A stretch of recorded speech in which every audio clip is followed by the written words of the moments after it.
നഷ്ടപ്പെട്ടു പോയ ബന്ധത്തിലേക്ക്, കൂട്ടായ്മയിലേക്ക്, നിത്യതയിലേക്ക്, തേജസ്സിലേക്ക് നമ്മെ ഓരോരുത്തരെയും മടക്കി വരുത്തുവാൻ മുൻകൈയെടുത്ത ദൈവമാണ്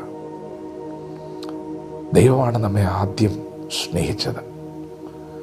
പ്രിയപ്പെട്ടവരെ, ദൈവത്തോടടുക്കുക എന്നുള്ളത് നമ്മുടെ ആവശ്യമാണ്, അത്യാവശ്യമാണ്. നമ്മുടെ ദൈവം ജീവൻ്റെ ഉറവിടമാണ്. ശക്തിയുടെ, സ്നേഹത്തിൻ്റെ, ആശ്വാസത്തിൻ്റെ, നന്മയുടെ, സൗഖ്യത്തിൻ്റെ ഒക്കെ ഉറവിടമാണ്. ദൈവത്തെപ്പറ്റി നമുക്കൊന്നും ചെയ്യുവാൻ കഴിയുകയില്ല.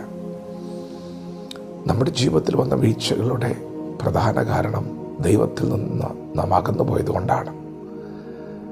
ദൈവമാണ് ആദ്യം അടുത്തു വന്നത്. ദൈവം അടുത്തു വരികയാണ്. ഇന്ന് പകലും ദൈവം അടുത്തു വരും. അകന്നു പോകാൻ ദൈവം സമ്മതിക്കില്ല. ദൈവം അടുത്തു വരും. പ്രിയപ്പെട്ടവരെ, അവൻ ദൈവരൂപത്തിലിരിക്കുക ദൈവത്തോടുള്ള സമത്വം മുറുകെ പിടിക്കണം എന്ന് വിചാരിക്കാതെ ദാസരൂപം എടുത്തു. അത് ദൈവത്തിൻ്റെ മനസ്സാണ്, ദൈവത്തിൻ്റെ ഇഷ്ടമാണ്.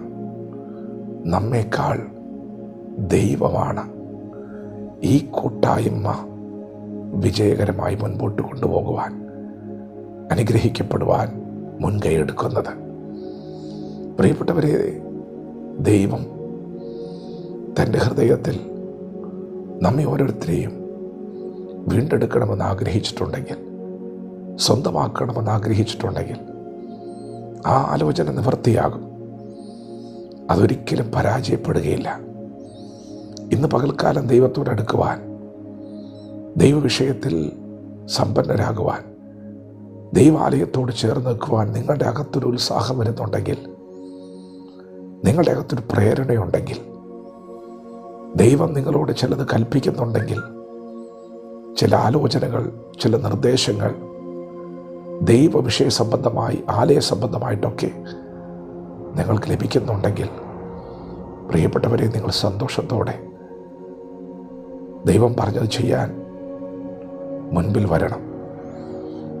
ദൈവം ചില കാര്യങ്ങൾ പറയുന്നത് നമ്മുടെ നന്മയ്ക്ക് വേണ്ടിയാണ്.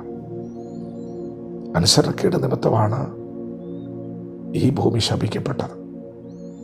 അങ്ങനെയാണെങ്കിൽ അനുസരിക്കാൻ ദൈവം നമ്മോട് പറയുന്നത് നിശ്ചയമായും അനുഗ്രഹത്തിൻ്റെ വഴിയാണ്. ചില നന്മകൾ, അനുഗ്രഹങ്ങൾ നിങ്ങളെ കാത്തിരിക്കുന്നു.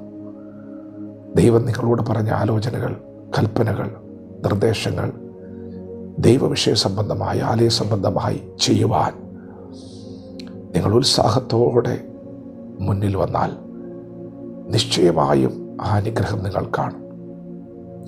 ദൈവം മുൻകൈ എടുക്കുന്നവനാണ്. ഇന്ന് നിങ്ങളെ കൊണ്ട് കഴിയാത്തത് നാളെ നിങ്ങളുടെ ജീവിതത്തിൽ നിങ്ങൾ ചെയ്തിരിക്കും. ദൈവം മുൻകൈ എടുക്കും. നിങ്ങളുടെ പ്രാർത്ഥനാ ജീവിതം ശക്തിപ്പെടാൻ പോവുകയാണ്.